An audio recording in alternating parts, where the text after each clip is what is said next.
Ya, bismillahirrahmanirrahim. Assalamualaikum warahmatullahi wabarakatuh.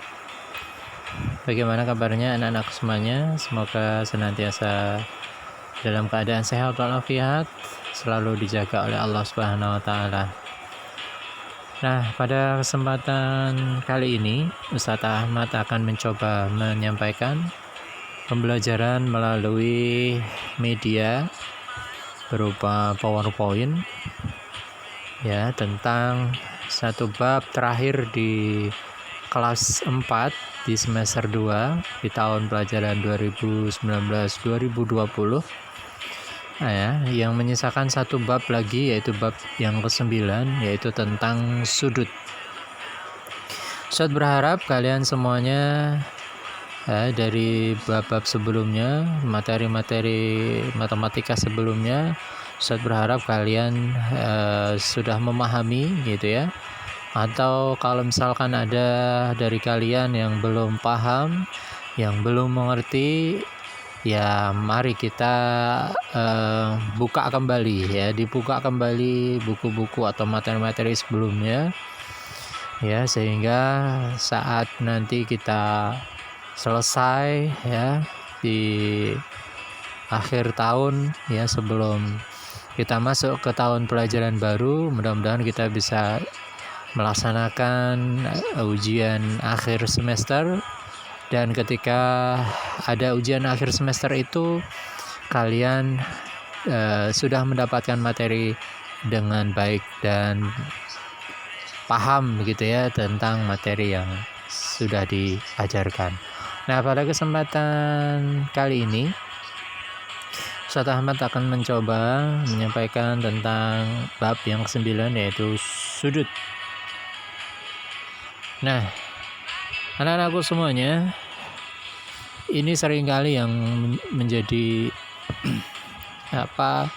perhatian kita semuanya, bahwa mungkin di antara kalian ada yang menyampaikan, ada yang bertanya, sebetulnya apa sih pentingnya kita belajar matematika gitu ya? Apa pentingnya, seberapa penting kita belajar matematika?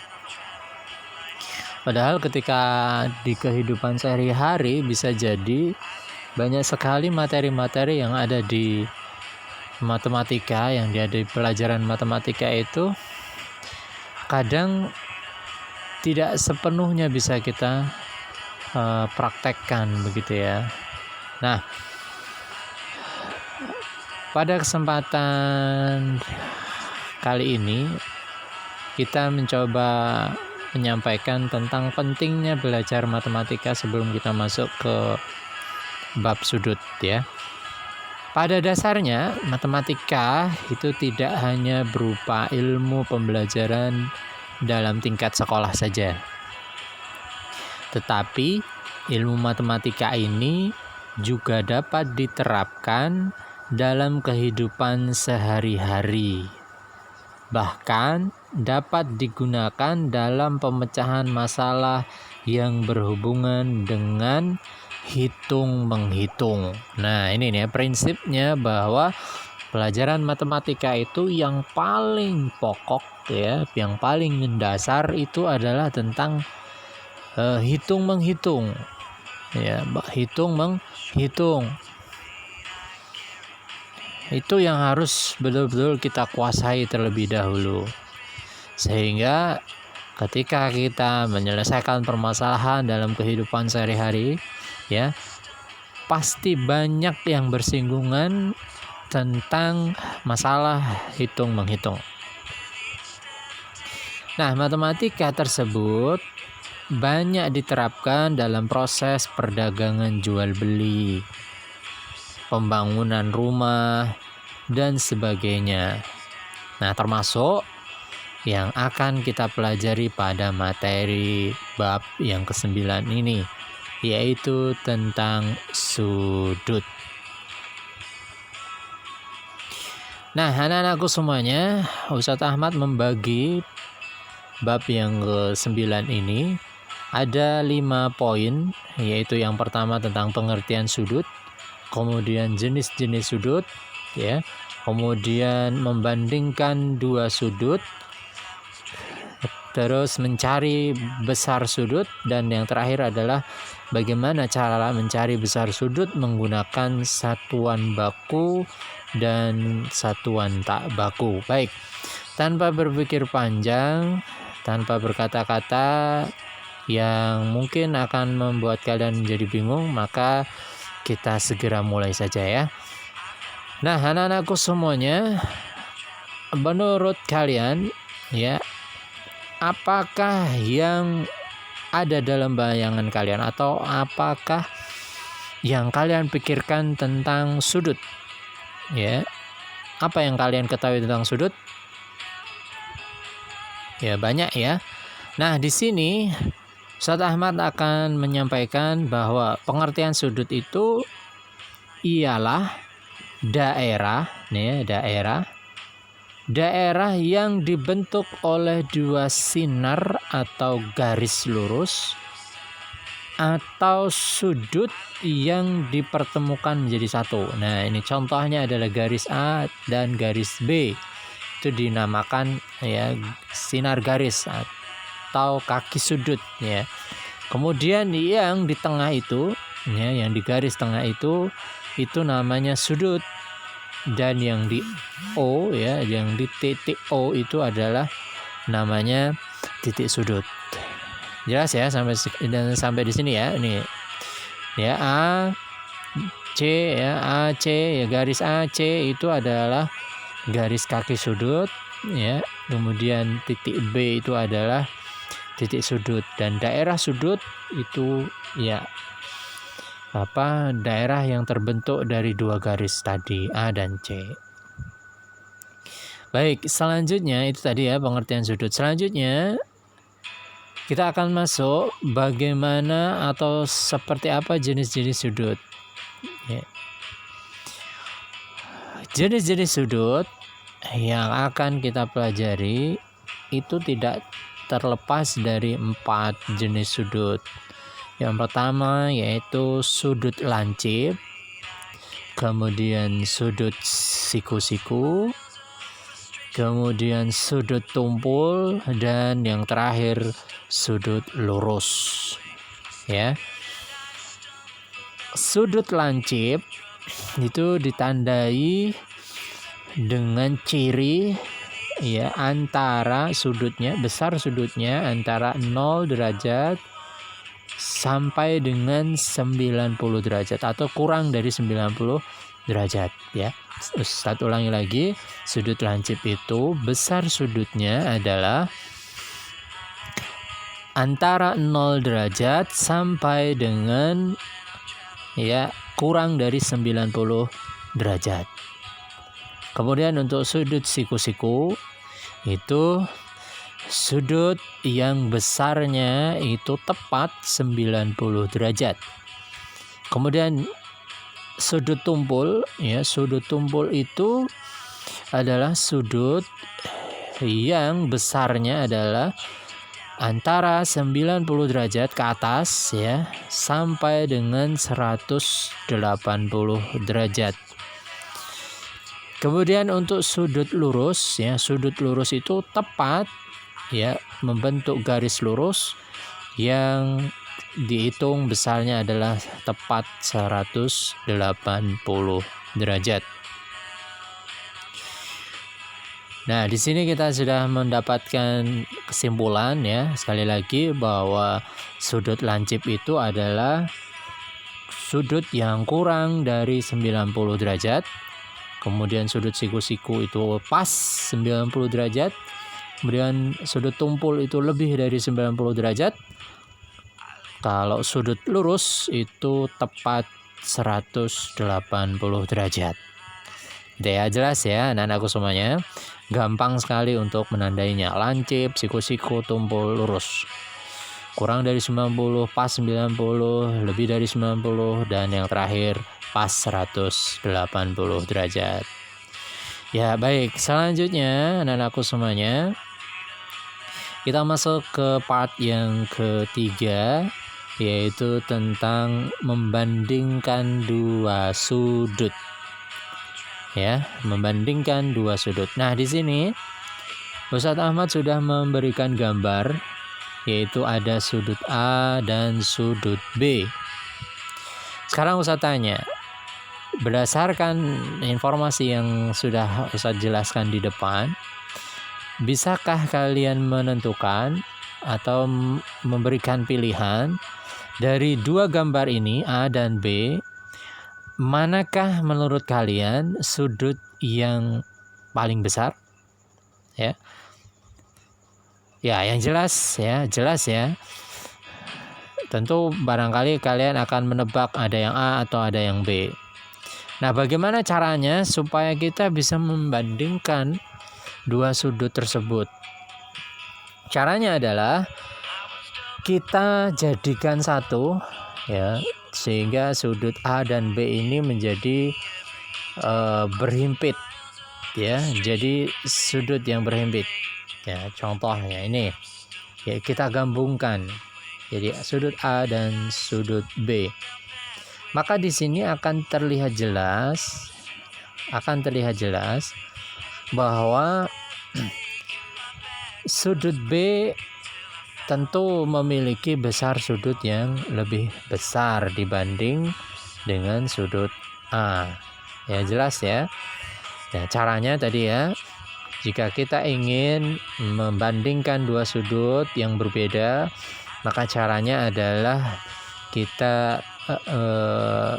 letakkan dua sudut tersebut secara berhimpit, sehingga nanti akan terlihat dan kita bisa membandingkan mana sudut yang lebih besar.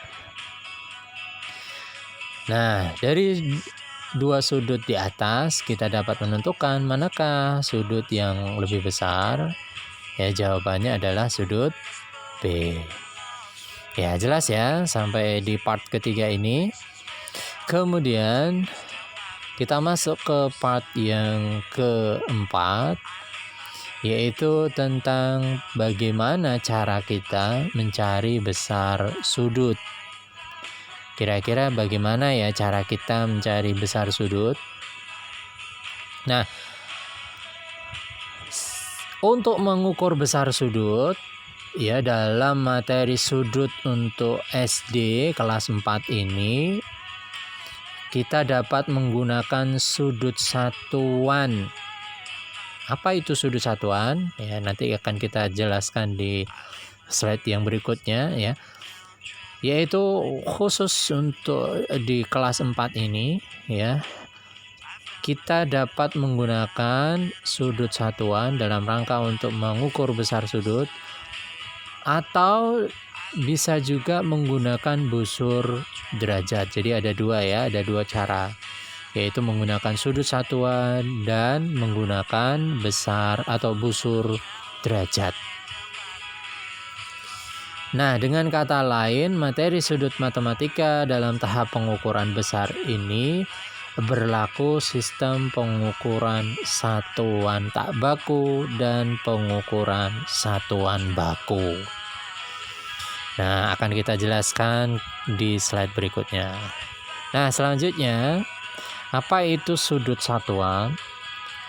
Nah, anak-anakku semuanya, ya, ini penting buat kita, bahwa sesungguhnya, ya, sudut itu bisa diperoleh berdasarkan atau dari satu lingkaran bulat, ya, satu lingkaran bulat yang kemudian kita potong-potong menjadi sekian bagian. Nah, ini kalau ini Ustaz mencontohkan ada 8 bagian.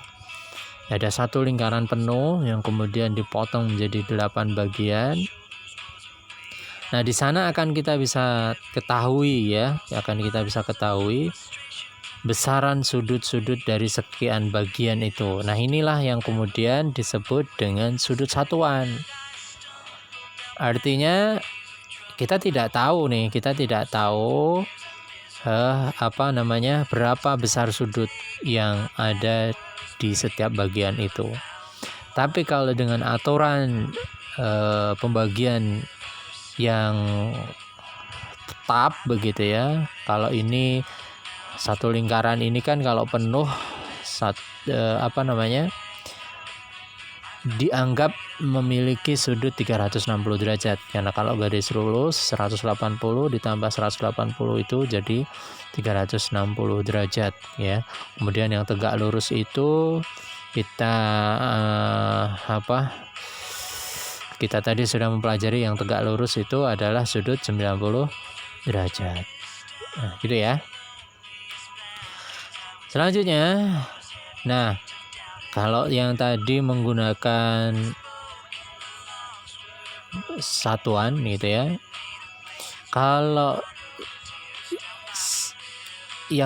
cara yang kedua itu adalah menggunakan busur derajat ya. Kalau yang tadi itu menggunakan sudut satuan, dan yang kedua itu kita menggunakan busur derajat.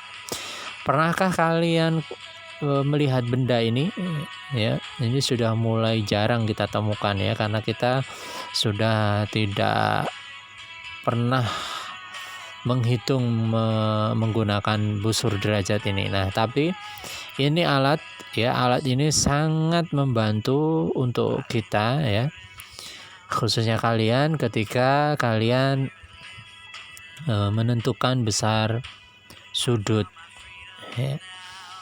Maka Ustadz menyarankan kepada kalian semuanya untuk memiliki busur derajat ini ya. Di kelas 4 di materi terakhir ini Ustadz menyarankan kepada kalian untuk bisa memiliki besar atau busur sudut ini ya. Memiliki busur derajat ini, maaf ya. Ustadz menyarankan kepada kalian untuk membeli ya. Kalau nggak ada di rumah silahkan beli atau pesan kepada orang tua untuk membelikan busur derajat ini. Harganya murah sekali ya, insya Allah nggak mahal ya. Kemudian anak-anakku semuanya, bagaimana ya kita masuk ke part yang selanjutnya, yaitu part yang terakhir, yaitu menggunakan satuan baku dan satuan tak baku. Ya, kita tadi sudah membahas bahwa kalau kita menggunakan lingkaran yang kemudian kita pecah-pecah menjadi 8 bagian, nah itulah yang disebut dengan satuan tak baku. Ya. Kita bisa menyebut ya bagian A itu ya, kita bebas mengambilnya dari sekian bagian itu ya. Kita mengambilnya A itu adalah sudut A ya, itu adalah satu sudut satuan. Kalau kita mengambil 2 bagian ya, itu berarti besar sudut B itu adalah 2 sudut satuan dan seterusnya. Kalau misalkan kita mengambil sudut E ya, besar sudut E itu ya tinggal kita ngitung aja berapa bagian yang ada di situ ya. Nah, ini namanya adalah satuan tak baku. Nah, kalau untuk satuan baku, yang namanya baku ya, pasti itu ya kita menggunakan yang tadi ya, yang Ustadz minta kepada kalian untuk memilikinya, yaitu busur derajat. Karena dengan busur derajat itu kita bisa dengan mudah mengetahui ya besar sebuah sudut ya. Jadi Ustadz berharap kalian memiliki busur derajat untuk memudahkan kalian dalam menyelesaikan permasalahan atau soal-soal atau materi atau pertanyaan-pertanyaan yang akan kalian dapatkan nanti di materi yang ke-9 ini tentang sudut. Gitu ya, jelas ya anak-anakku semuanya. Mudah-mudahan pada kesempatan ini dengan Ustadz menjelaskan lewat media PowerPoint ini, sedikit banyak kalian memahami tentang materi sudut ini. Kemudian seperti biasanya sebagai penguat, jadi di setiap akhir sesi saya selalu meminta kepada kalian untuk berlatih ya, kemudian mengerjakan tugas. Nah, latihan di rumah ya, Ustadz minta gambarlah sudut menggunakan bantuan busur derajat dan berikan nama dari sudut tersebut. Ya, jadi alat yang harus kalian miliki adalah ya tadi yang Ustadz sarankan, kalian harus memiliki terlebih dahulu busur derajat ya, dan baru setelah itu kalian bisa mengerjakan tugas ini. Yang pertama yaitu sudut 45 derajat, kemudian yang kedua 80, 90, 120 dan 180. Ini sangat mudah sekali ya. Dan kalau sudah kalian menggambarkan sudutnya, kalian beri ya nama dari sudut tersebut. Jelas ya anak-anakku semuanya, mudah-mudahan paham. Ya, Ustaz tunggu. Kalau ada kesulitan, kalau ada yang masih belum paham, bisa langsung WA ke Ustadz Ahmad. Insya Allah kalau Ustadz Ahmad waktunya tidak sedang ya beraktivitas yang lain, maka akan segera Ustadz jawab. Demikian yang bisa saya sampaikan. Banyak salah, banyak ngomong, banyak salah, mohon dimaafkan. Saya akhiri. Assalamualaikum warahmatullahi wabarakatuh. Tetap semangat anak-anakku.